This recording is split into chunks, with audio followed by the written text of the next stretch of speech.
afternoon, everyone, and welcome to Tech Tuesday. Today we will be focusing on tips and tricks in Google Classroom. So let's go ahead and get started. So here we are in our Google Classroom and in the stream.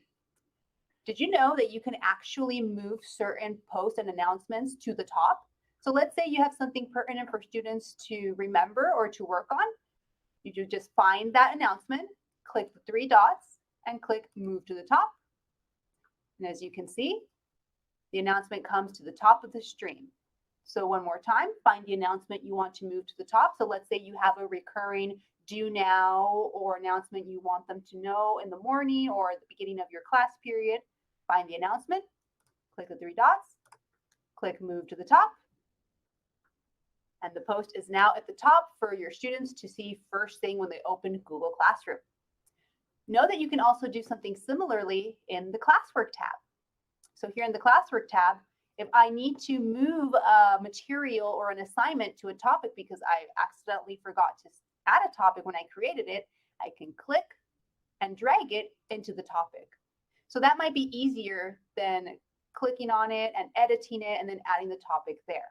So one more time, if you need to move a material or an assignment to a different topic, you find it, you click it, and you drag it to the topic where you want it to land.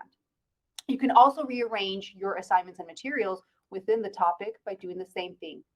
Click, dragging, and dropping it.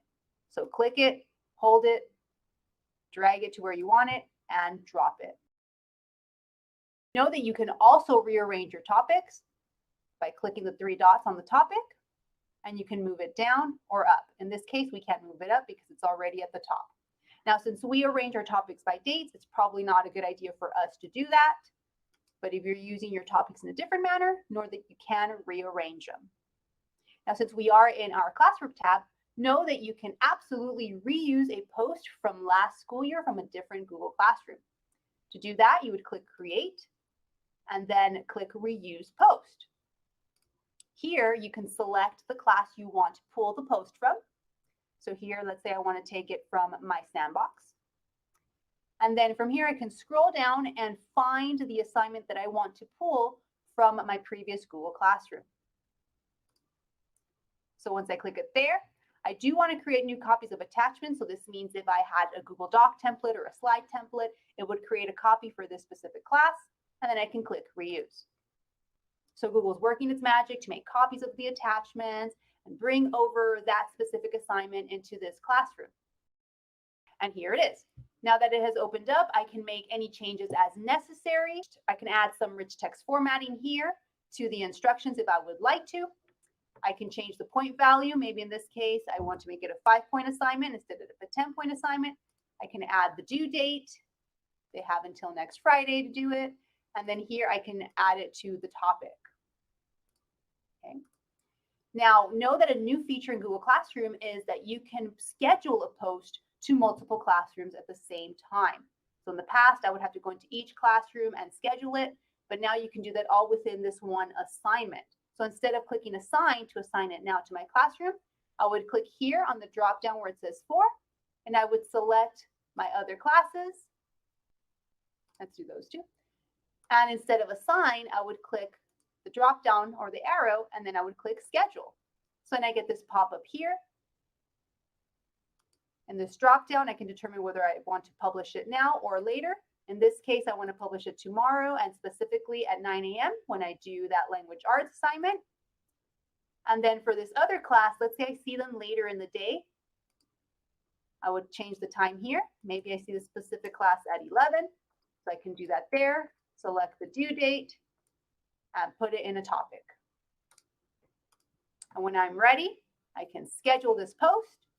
And it will schedule in the 6th grade class tomorrow at 9 and in the sandbox holding zone at 11 instead. So as you can see, it is sitting here ready to post tomorrow morning at 9 a.m.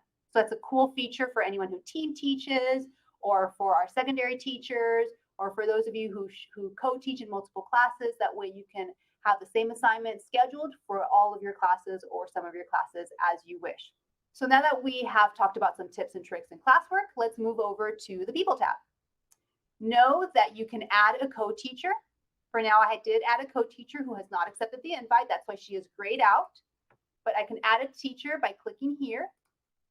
I can add the name. As you can see, it already populated some people, so I can type the name, or I can click from that list and click invite. Now you're thinking, why would I want to add a co-teacher? Well, there are several reasons. Maybe you co-teach, right? And you share the workload. Maybe Kathleen is in charge of history and I'm in charge of science. This way she can post the history for all of our classes and I can post the science for all of our classes. Instead of having to email each other that way, we can just do it for each other and help each other in that way. Another reason is you never know what's going to happen. You might have an emergency come up or you might need to be away for a period of time.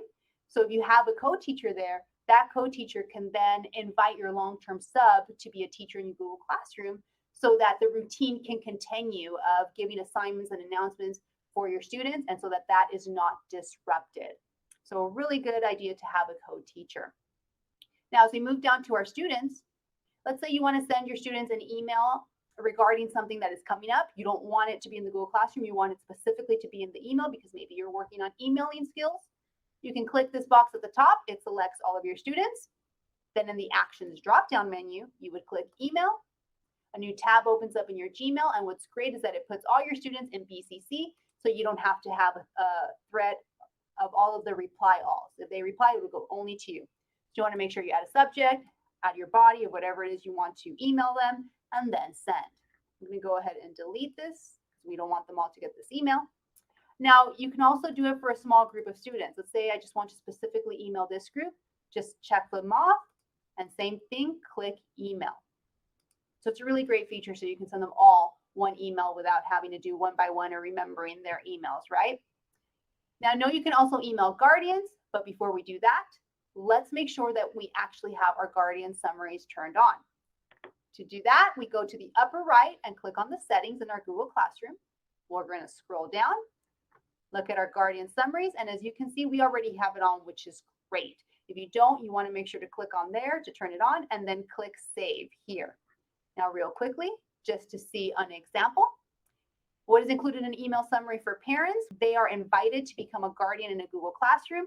They then accept and they get notifications about work that their child did not turn in on time, any upcoming work that is due, and any other announcements, assignments, or questions that any teacher posted in the Google Classroom. So here's what it would look like. So it would say weekly summary for the student's name, the week, and here you go, missing work, work that's due next week, class activity, and it will include a summary for all of the Google Classrooms in which they are enrolled. So it's a great feature to give the parents a glimpse into the Google Classroom, right? And that way they can also remind their students, we see that this is coming up. How's that going? Once you do that, you want to make sure to invite guardians. So to do that, you find the student, you click Invite Guardians, and know that you can invite more than one guardian at a time. So the two of us will now receive an email to accept the invitation to be a guardian for this student. Now, let's say you accidentally typed the wrong email. Don't worry. Click the three dots. Know that you can remove the guardians. Now, once you've done that, you've added your guardians, you can email all the guardians the same way that you emailed your students. And again, it puts it in BCC. You add the subject line, add the body of the email, and then you can send the email to the parents. So this can be an alternative to Parent Square should you choose to use it. We still definitely recommend Parent Square, but this is an option. Well, since we were talking about settings, let's continue to talk about Google Classroom settings overall. So this was the settings for this particular classroom, but know that you do have settings for all of your Google Classrooms. To see those notification settings, you want to click the main menu or the three lines or pancakes, and then go to settings there. Here, as you can see, you have your profile, the notifications. If you don't want to receive any email at all whatsoever related to Google Classroom, you can turn that off completely. We don't recommend that, but it is really up to you how you want to customize that. We like to have it on. And then from here, this comments section, I don't need to see emails about comments on the post. However, I would like to see comments that mention specifically me and any private comments from students regarding work to me. Those I would like to see emails about because I'm not always opening Google Classroom. For classes you're enrolled in, this means when you are as a student in a Google Classroom, what emails do you want to receive? Here, I just opted to receive when I am invited to be a student or due date for my work, but it is up to you. Maybe you just want to turn all those off. That's fine. And lastly, classes you teach. Now, we do recommend having late submissions and resubmissions turned on.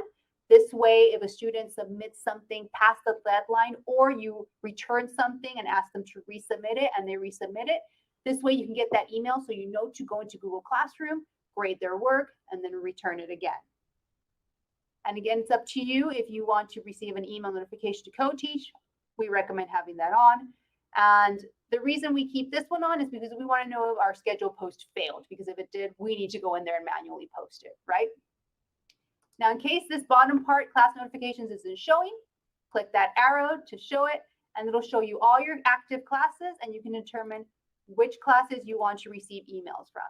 So for this one, if I turned it off, I will not get any notification, regardless of what I have up here for that specific classroom. So know that you can update your email notifications anytime by visiting the Pancakes, the main menu, and settings. So let's go back to our dashboard. Now here we don't have too many classes, which is great, but know that you can rearrange them by clicking and dragging the classes. And we do recommend archiving classrooms that you are no longer teaching. So these are classrooms from last school year, summer school, previous summer schools, and previous school years. So to do that, you want to click the three dots and then archive. Now you get this pop-up letting you know that when you archive a class, it's going to archive it for everyone, not just you. So it will remove this classroom from the dashboard for all teachers in this classroom and all students in this classroom. Now know that you can still access any files that were in that classroom because you are not deleting the classroom, you're only archiving it. So know that all of those files are still going to live in your drive. So we want to click archive here to just clean it up, especially because students do not have the ability to unenroll from a classroom.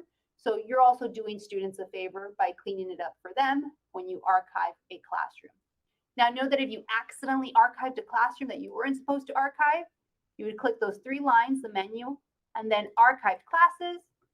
Find the classroom that you accidentally archived that you didn't want to. You click the three dots and click restore, and it is back. So you can see it disappeared from there, and it came back here to my main dashboard. Now, one more tip. When you archive your classrooms, we do recommend going to your Google Calendar and removing the calendars associated with those classrooms from here so that you no longer have to see them. Otherwise, you're going to scroll and you're going to keep scrolling and scrolling and scrolling to see multiple calendars that you're not even using anymore. So to do that, you can click the three dots and you can hide it from the list.